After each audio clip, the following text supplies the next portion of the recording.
Well, hello, my friends. Welcome to me, your host, Christian Watson. So, my friends, it is a day before, as I'm recording this video, it is a day before the beginning of Pride Month.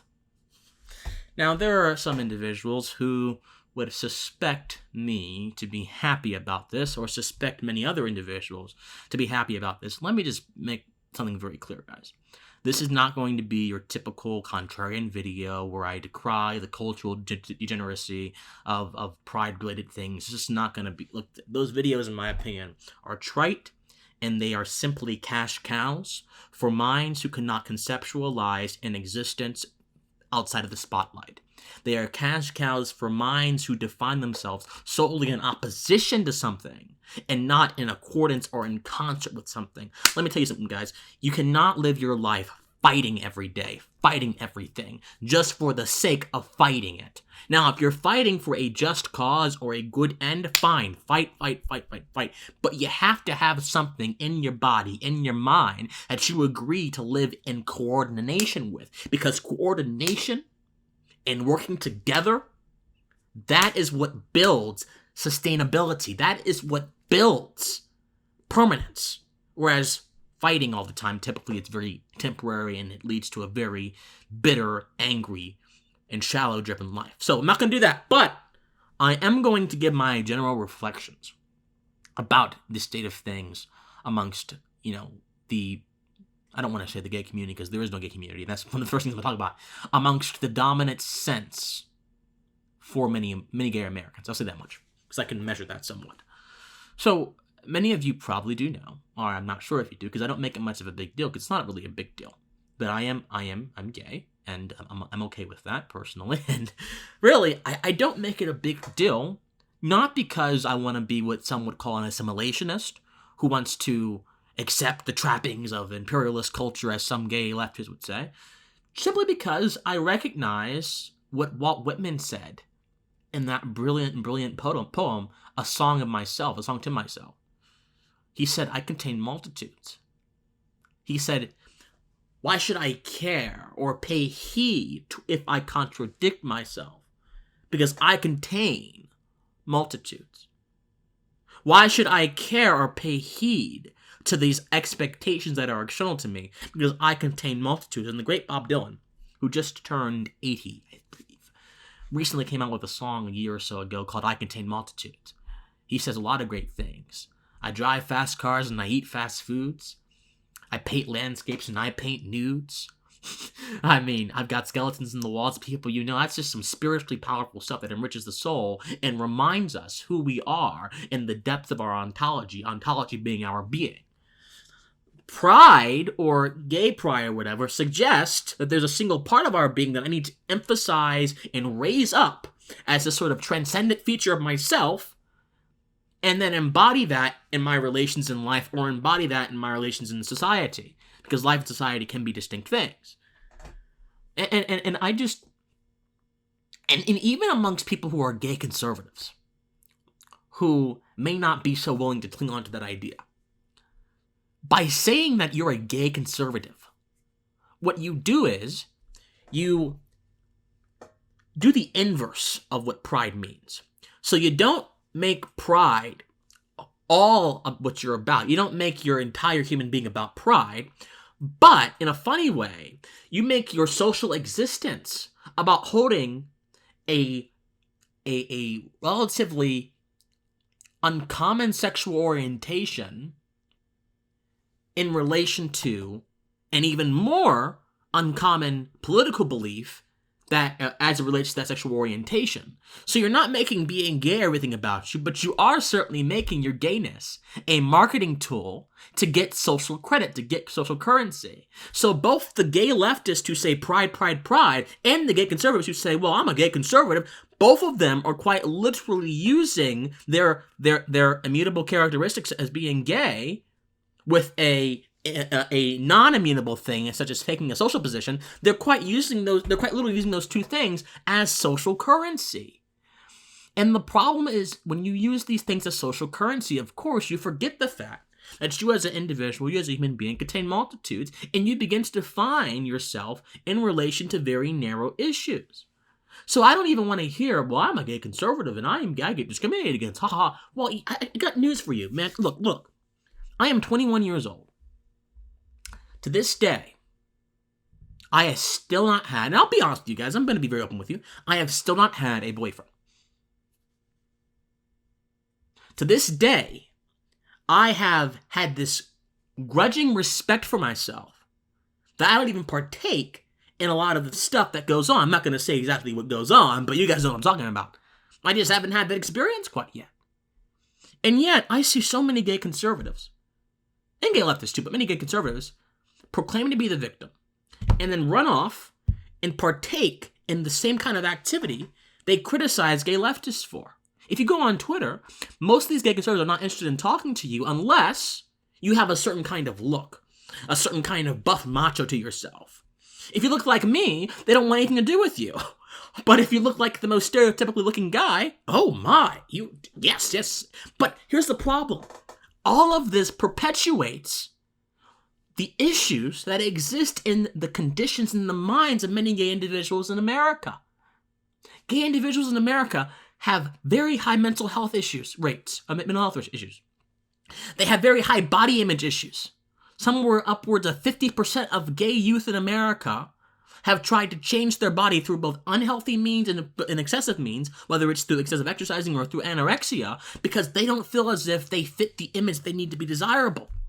So many gay Americans are unhappy because they spend a lot of their lives hooking up and having random sex and not trying to settle down with someone. And when they try to settle down with someone, they have the same standards, the same infected mindset from their hooking up life, and they try to take that standard into the marriage life, into the sort of monogamy life, and it doesn't work.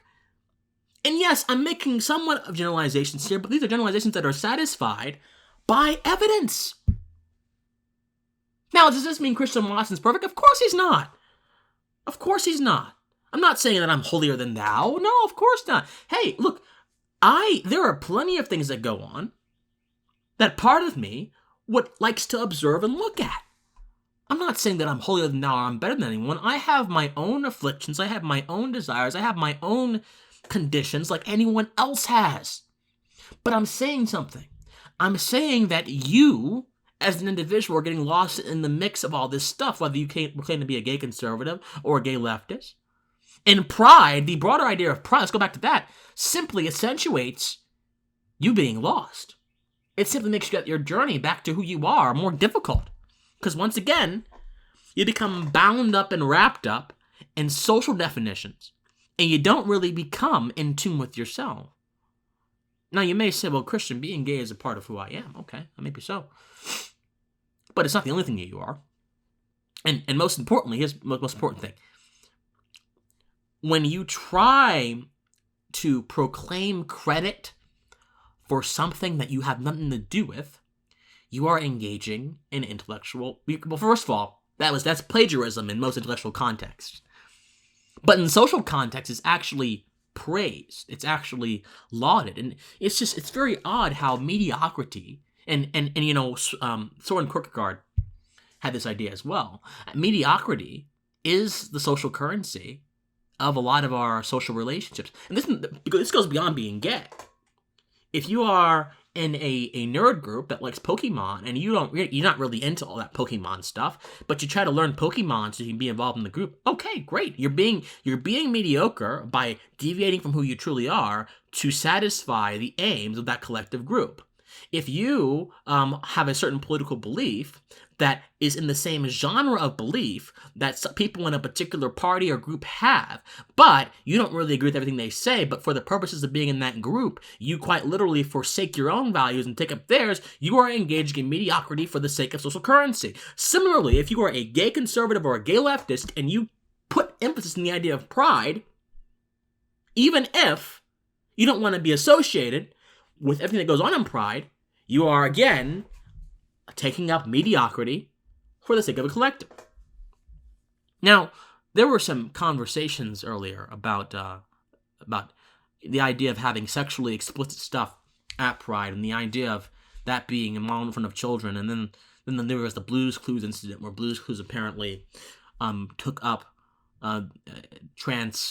trans imagery in one of their YouTube videos. And this has caused outcry from people. And really my response to all of this is I think that we're really missing the point, my friends. We're really missing the point. The point isn't that there are a lot of things that go on at Pride that many may consider wrong or degenerate or whatever. And by the way, look, everyone has their own private interests. And I don't think there is really a right, unless those private interests clearly tread into morally impermissible territory, i.e. they exploit or hurt someone else. You have no moral license to say that someone's sexual interests are perverse or bad if those interests do not involve exploitation or hurting people. Now, if they involve exploitation or hurting people, then that's a different story. But most of the time, they don't involve any of those things. They just involve things that you think are unsavory, which is very interesting because that really shows to me a lack of self-awareness because many people have very unsavory interests in that regard. So the entire idea of the Pride exhibiting certain things, that's more so about, okay, who is watching those kind of things? Who is in the presence of those kind of things? And we have to understand that Pride is a decidedly sexual event. Pride is a decidedly sexual event. You're quite literally proclaiming pride into something that primarily has to do with sexual and romantic desires. It is a sexual event. With that knowledge in your head, you can do a few things. Number one, you can stop trying to proclaim pride in something you didn't have anything to do with. Number two, you can proclaim pride, but do so in a way that is not necessarily tailored to the sexual part of what that might mean, which would be somewhat of a false portrayal of what pride really is. And I'm not into false portrayals. Or number three, this might be a revolutionary idea for you guys. Or number three, you can simply not bring children to these events and allow them to happen in the presence of people who voluntarily went there. So, I don't know, but it's just, this month to me is just a month of diversions and smoke and mirrors, which really have no interest in addressing some of the fundamental problems that plague many gay Americans. Have no interest in addressing some of the fundamental problems that are involved in how many of us perceive gay Americans. There are fundamental problems that we need to address. The depression, the suicide rates, the lack of image confidence, the sort of the death of the individuality, the sort of ignorance of our multitudes, the sort of tying a mutable characteristic to a political prescription. There are so many things that we have to address, or well, individually should be addressed. We don't exist. Individually should be addressed before we go around parading about pride. So, I don't know, man. This is really a non-event month for me. I hope that if any of you go out to these celebrations, I hope that you have fun, but I hope that you realize that there are a lot of things about the gay condition right now that do not need to be celebrated. They need to be fixed. And these are things that have nothing to do with being gay inherently, but are connotated and are incidentally concerned with being gay, like things I just mentioned. So, sure, have pride, do whatever you want, but remember one thing, guys. You contain multitudes. You are bigger than your sexual appetites. And number two, there are many people who are suffering right now who need genuine help. And parading about pretending that being a certain way that you did not choose to be is a celebratory occasion does not help them, and it certainly does not help you. Think about it. All right, guys, I love you. And as always, my friends, if you want to support me, patreon.com/VilseyWatson or PayPal, VilseyWatson@gmail.com. I love you guys so much. And please like, share, subscribe, comment, do whatever you can to make this message go out there. Most importantly, my friends, I love you. And please stay pensive. Bye-bye, guys.